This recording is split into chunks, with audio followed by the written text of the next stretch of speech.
bringing back and what do you call it when you bring back a show? Rebooting an Animaniacs show. Oh, isn't that crazy? I did hear that. That's amazing. Having the original voice actor. Yeah, and one of the people working on the project, not like writing and doing a lot, but he's working on the project, is Steven Spielberg. Really? Yeah. He was the creator of the original. Yeah, and so he's working on it and helping bringing back Animaniacs. And so for those of you guys that didn't do it, it's like three guys: Wacky, Dot, Yaki, and Dot. Yeah. And then you also had little things like Pinky and the Brain, right? They came from that, didn't they? Yeah, That's Pinky and the Brain was on it. And Nick, do you know what Animaniacs is? No. Yeah, it's just the worst. Every time we talk to Nick, we're just super disappointed. I don't know why he keeps coming back, because we just keep going, Yeah, cool. That's awesome. I'm super pumped about Netflix, that. I right? loved it. I think so. I think it's Netflix, yeah. And I'm super pumped about that because it's just so. That was such a silly, funny show. Yeah. I think it was like our generation SpongeBob, right? That's true. Yeah, like I was in the SpongeBob generation. I kind of even missed Animaniacs a little bit. I know what they are, but I never really watched it growing up. Yeah, we're pushing 30, buddy. Me and you. You are. We're getting Ren and Stimpy's more like SpongeBob to me. Yeah, true. Like an animated show that was for kids, but adults could enjoy. Yeah. That kind of a genre. Yep, sure. So those are my two things you got to know for the week. Awesome. Is that a thing now? Yeah, ladies and gentlemen, that was why it's two things you got to know for the week. New section here on the Hold On to Your Butts podcast. Guys, as a reminder, we'll have all of our E3 reaction shows coming up next week. We will have them posted shortly after the press conferences air. Just give us enough time to record our reactions and we'll get it posted. Remember that you can subscribe to the Hold On to Your Butts podcast on SoundCloud, YouTube, Stitcher, and iTunes. We finally got Stitcher. That deserves another round of applause. Yeah, we finally got Stitcher. 14 episodes. What is that, Spreaker? You didn't say them? Spreaker's on there as well, but they're not going to use Spreaker. And we're really gracious to Spreaker for being our podcasting host, but nobody listens to podcasts on Spreaker. But anyways, Stitcher is a great podcasting app. That's my podcasting app of choice. So if you haven't used it, make sure to check it out and find us. Hold On to Your Butts, the podcast. If you didn't know that, you're currently listening to it. So you probably at least have heard of us. Guys, it is that time of our show for scenarios. And I think today's scenario is going to be brought to us by Wyatt. Yep. So I've decided to come up and give this one a shot, guys, because I don't like Brogan getting all the power. He just gets too much power. Sure. So I came up with one, and it's a little unique to each of you guys. So in my scenario, each of you will be on the planet. All the humans have disappeared except for you and 3 people that you choose that are living, breathing people, or they could be died, but they could be dead, but real life people. So like people, they had existed. Yeah, they had existed. So these aren't fantasy people. These aren't comic book characters. These aren't superheroes or anything. But 3 people that you're going to live. But the world has been taken over by some kind of villain, and that's specific to your scenario. So, buddy, for you, your world has been taken over by Bowser and all of his minions. Such as Goombas, Koopas, the turtle guys. And so you have to pick 3 people that you want to stay with you to help you survive for that amount of time. Brogan, your planet has been taken over by the Prophet of Truth, and that's a Halo character, by the way, but since Halo and the Prophet of the Truth don't believe that they need anybody special to take down Brogan, you only have to deal with grunts and shield guys. Yeah. So those are the goofy guys from Halo. They're suicide grunts you have to deal with. There's snipers you have to deal with. But just the silly grunts, easy guys, no brutes, no elites. And Blev, for you, your world has been taken over by the evil villains and minions of Ratchet and Clank. And so you have to deal with any of those guys. And you have to pick 3 people that are alive or dead, but they had to have been real people, no superhero comic books. Bonus points if you pick 4 or 5, though. So I will give you bonus points if you choose to pick more than 3. So I'm going to go ahead. Pick more than 3? You can. You don't have to. You can pick 3. Okay. Is minimum, but maximum of 5 if you choose to pick more. And so I'll open up the questionnaire port if we need it. All right, open it up because I got a lot of questions here. All right, so they're living or dead. They can be dead. They have to be alive. You could be Abraham Lincoln if you want, but it had to have been a real person. Abraham Lincoln. For all I care. Okay. No supernatural, no comic books, no movie villain or movie heroes or nobody like that. It has to be a real people. Now, for my Halo scenario, do I get Halo weapons for my team? Nope. No. Okay. Nothing? Make do with what we got. Make do with the real Can we pick world. up theirs? If we pick up their You weapons, could pick up theirs. do they function like Covenant weapons? Mm-hmm. You can okay. And they're coming to our world, right? We're not going to their Yeah, world. they're coming here and they're taking over, So and they're all the our people have world. disappeared, and it's just you versus an army of that type of villain from that video game. So the reason I picked that, Nintendo person, Brogan's Xbox, Lev PlayStation. Okay. And do the people that we pick, are we to assume that they have a working knowledge of these characters, or is it? Yeah, you're the leader, but they're not I'm going to brief them real fast. Yes, brief them like, hey, these guys are going to Boot up snipe an you. Xbox and say, this Yeah. is what's about to happen. One running at you with 2 glowing orbs, those are grenades. Run away. Boom. Yep. Okay. Okay. All right. Okay. Lev, you got any questions? Just wondering how I'm going to kill these guys. Wow. Now, I believe Ratchet Clank, those are a bunch of little monster guys, also a bunch of baby, not baby. No, not really. Mostly robots. There's a missile minion, mortar minion, scanner minion, scout minions. Okay, you're like... And there's a blade minion, bomber minion. I don't really know how I'm going to survive any of this. But and You have to gravity deal minion. a lot of explosive minions. Yeah, well, have you ever seen the Ratchet and Clank commercials? No, I know No, nothing they're about pretty Ratchet and hilarious, Clank. Yeah, They they are- have like They have like a different gun weapons. that turns like one of those minions into like a chicken, Okay, well then you got to get that gun, wherever that is. wherever that is. So I guess you have the most advantage because I'm kind of basing your scores on how well you pick people to deal with their specific type of scenario. And since I don't know shit about Ratchet and Clank, you're got ahead of the game. So you can lie almost, I guess. I don't know if I have any other questions for you. I don't think I do either, yeah. I'll start I it. don't really All have right. questions. Well, I'm going to start with my left. I'm going to start with Cookie Potty Guy. Cookie Potty. The cookie pot. It was the cookie-giving toilet. Have some respect. Have some respect. It's kind of like The Giving Tree, the novel. I wonder if it had like poo particles on the cookie.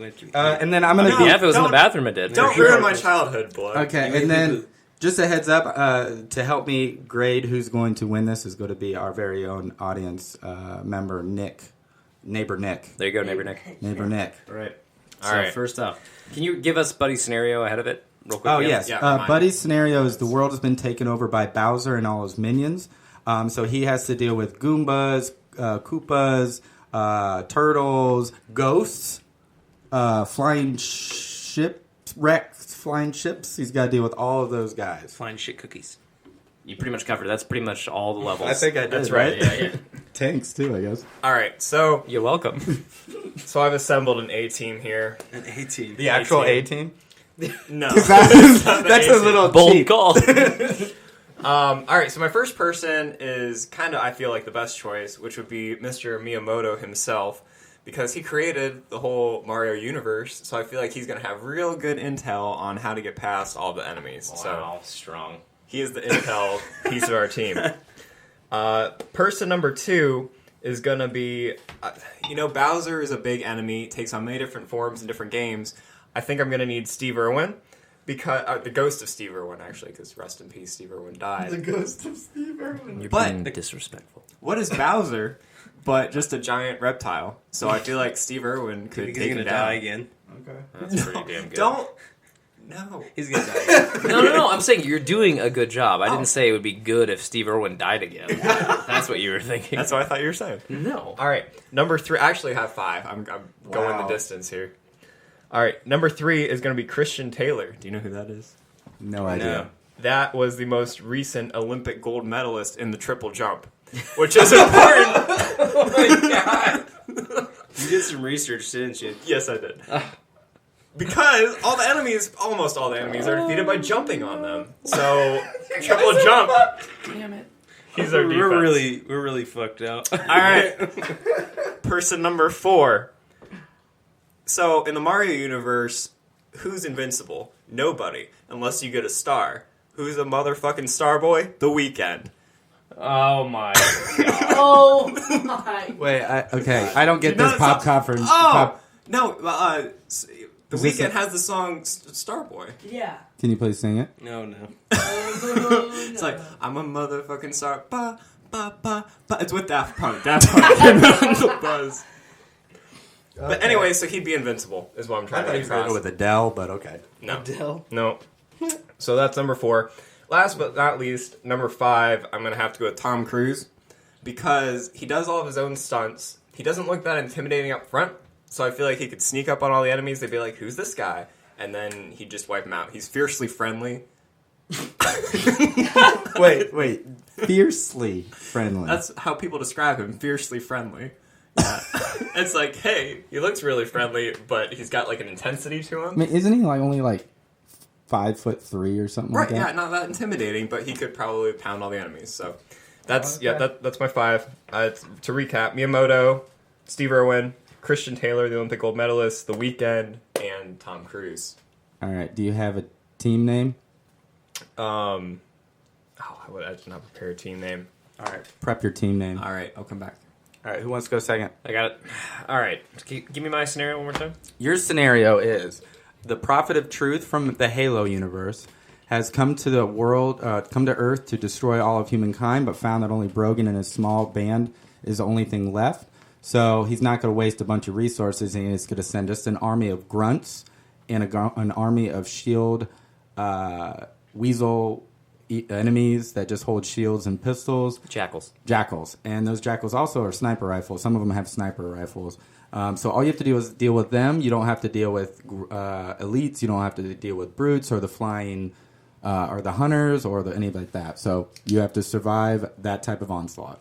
Okay, so these are really known as the easiest enemies in in the Halo. goofiest and easiest enemies. With the most difficult being the shield wielding jackals. We know they're not hard to kill, but you got to get close enough or use a sniper to shoot their hand that's holding their pistol. So with all of that in mind, I have a few picks here. My first pick is Stephen Amell. If you're not familiar with Stephen Amell, he is who portrays the Green Arrow on the TV show Arrow, who also is a parkour champion. He does all of his own stunts and shoots all of his own arrows, as it were, and it's actually a really great marksman on the show Arrow. He also beat the American Ninja Warrior course for charity. So he's very agile. He can get in close, and I think he's going to take care of most of my grunts, if I'm being honest. I think he can get right in there. And you know that without a elite that are heading up a grouping of grunts, they're going to be running with their arms waving anyways the second you get close to them. Secondly, I have Michael Jordan, who's playing more of a coach role because we all know that he has experience with this. Michael Jordan has been put in a similar situation of invading aliens and having to defend Earth before. So knowing that he has that experience, I think Michael Jordan is going to be a solid choice to sort of give our play-by-play and sort of strategy to the team. Rounding out that team, I do have the most deadly American sniper in history, Adalbert, the ghost of Adalbert F. Waldron, who was born in March 1933 and passed away in October of 1995. He has 109 confirmed kills. He holds the record for the highest number of confirmed kills for any American sniper in history. However, it is not just his impressive kill record that makes him one of the best, but also his incredible accuracy. This excerpt is from Inside the Crosshairs, his autobiography. One afternoon, he was riding along the Mekong River on a tango boat when an enemy sniper on shore pecked away at the boat. While everyone else on the boat strained to find the antagonist, who was firing from the shoreline over 900 meters away, Sergeant Waldron took up his sniper rifle and picked off the Viet Cong out of the top of a coconut tree with one shot from his moving platform. Such was the capability of this amazing sniper. So obviously this man is more than capable of shooting the hand of a shield-wielding jackal. I also have, just to round out the team for bonus points, because I'm pretty sure Stephen Amell and this guy are going to take care of most of the work, I do have Denzel Washington to provide motivational speeches for our crew. I think that's going to be important. Again, Michael Jordan providing the strategy, Denzel providing the motivational speeches, and also The Rock, just for the intimidation factor, just so he can kind of be there and maybe do some work, but maybe not even, just kind of being there is going to be a distraction and going to get those grunts running around scared and easily picked off. The team name will be the Grunt Stars. What was your last person? Wow, buddy. The Rock. You better get a good name. Grunt Stars? Yes. Yeah. I'll see what he did there. Thank you. I see what he did there. Thank you. He's really Brogan he just knows me too well, better than the two of you guys, so he's tugging on my heartstrings. Using it. So, It's not all I'm it's tugging. it's a close race, buddy. It's a close race. So, Blev, you're up, to bud. jump into the fray. Okay. So my first pick. Can we give this scenario real quick? Okay. Wait. So Oh yeah.